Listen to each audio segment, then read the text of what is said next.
Орусиянын Украинага болгон атайын аскердик операциясына 7 айдын жүзү болду. Бул убакыт аралыгында эки тараптын миңдеген аскерлерин жоготту. 100 миңдеген жай тургундар башка өлкөгө чыгып кетүүгө аргасыз болушту.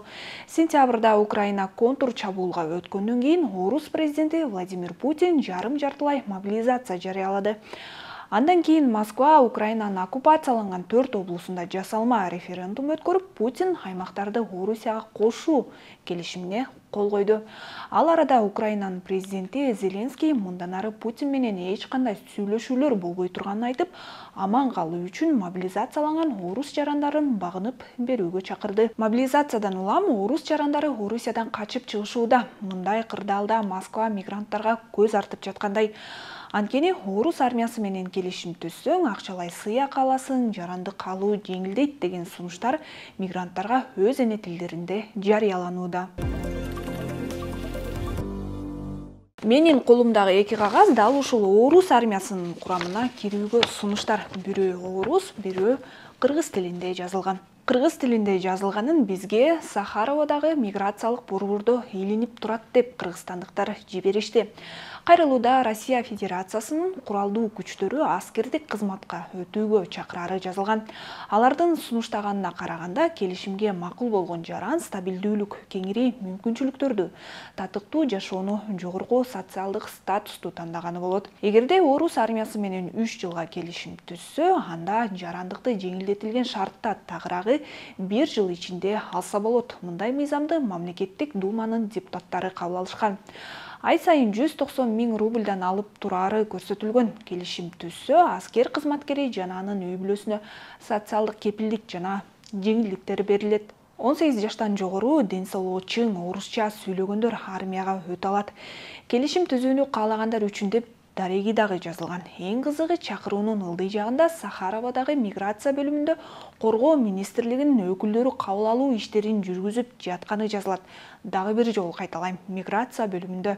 Мобилизацияга 2 күн калганда Сахароводо чет өлкөлүк жарандар үчүн военкомат ачылары белгилүү болгон эле. Анда аскерге кызмат өтүүгө келишим түзгөндөргө жеңилдетилген шартта орус жарандыгы берилери дагы айтылган. Ал эми экинчи кагаз Пермь шаарында жашаган кыргызстандыкка почта аркылуу жөнөтүлгөн. Анда деле келишим түзүүнүн сыйакысы 200-250 миң рубль деп жогорудагыдай азгырыктуу сунуштар жазылган.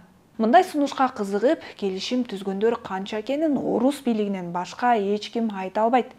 Медиахаб орус армиясында кызмат өтөөгө ниети бар болуп жаткан кыргыз жаранын таба алды. Аны менен сүйлөшкөнүбүздө орус жарандыгын алуу үчүн аскерге барууга келишим түзүүгө кызыгып жатканын билдирди. Каармандын каалоосу менен анын аты жөнү өзгөртүлүп берилет. Мен азыркы учурда Россия жергесинде эмгектенем. Мигрант катары Россия Федерациясынын паспортун алуун ойлонуп жүрөм. Ошол орус армиясынын мобилизацияга чакырылып, кадимкидей учетко туруп, военнослужащий болуп алайын деп ойлоп атам. Россия Федерациясынын паспортун, бирок ошол учурда Кыргызстанда жоопкерчиликке тартылып калат экен да. Контракт 2 айдан 1 жылга чейин түзсө болот. Ошол учурда да бул жер контрактын төлөнөт да, телеграм каналдардан келет. Ошол 200 миң рубль да, бул как минимум. Ошол негизинде 6 айда, 6-7 айда гражданствоны алууга уже мүмкүнчүлүк болуп экен да менде. Ошол эле негизинде ошол Кыргызстанда жоопкерчиликке тартылып калат экен да. Ошол жагы да аябай кандай айтсам, ойлонуп жатам да азырчы. 10 жыл, 15 жыл түрмөгө кесилип кетет экен. Бирок Орусия убада кылган акчасын төлөп береби? Бул дагы суроо жаратат. Эсиңиздерде болсо, Азаттык ушул жылдын июнь айында Орусиянын атынан Украинага согушка кеткен Кыргызстандын жарандары тууралуу берүү чыгарган.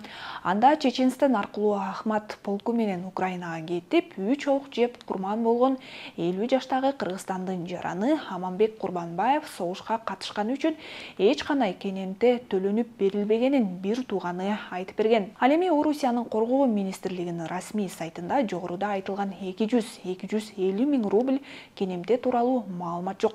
Демек, бул айтылган сунуштар аткарылат дегенге толук кепилдик жок. Кыргызстандын тышкы иштер министрлиги, Орусиядагы Кыргызстандын элчилиги, Орусияда убактылуу жашаган мекендештер согушка катышса, жазага тартылаарын эскертип келет. Эгерде Кыргызстандын жарандары согушка катышса, анда мүлкү толугу менен тартылып алынып, 10 жылга чейин эркинен ажыратылышы мүмкүн экендигин элчилик эскертет.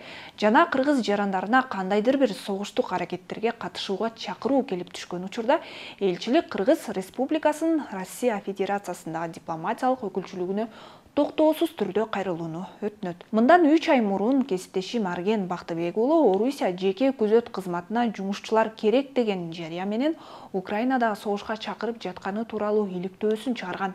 Жарыяда айына 240 миң рубль, ошондой эле жарандык алуудагы жеңилдиктери көрсөтүлгөн. Демек, Орусия буга чейин борбор азиялыктарды согушка ЧВК Вагнер менен байланышы бар компаниялар аркылуу азгырып келсе, азыр айдан ачык эле аскерде келишим менен кызмат өтүүгө чакырышууда. Сиз орус армиясына мигранттарды түрдүү, бирок кепилдиги жок убадалар менен кантип азгырып жаткандыгы тууралуу берүүнү Медиахаб каналынан көрдүңүз. Аны мен Мээрим Айныкеева алып бардым. Видео менен бөлүшүп коюңуз, балким кимдир бирөөнү согуштан сактап каласыз. Көрүшкөнчө.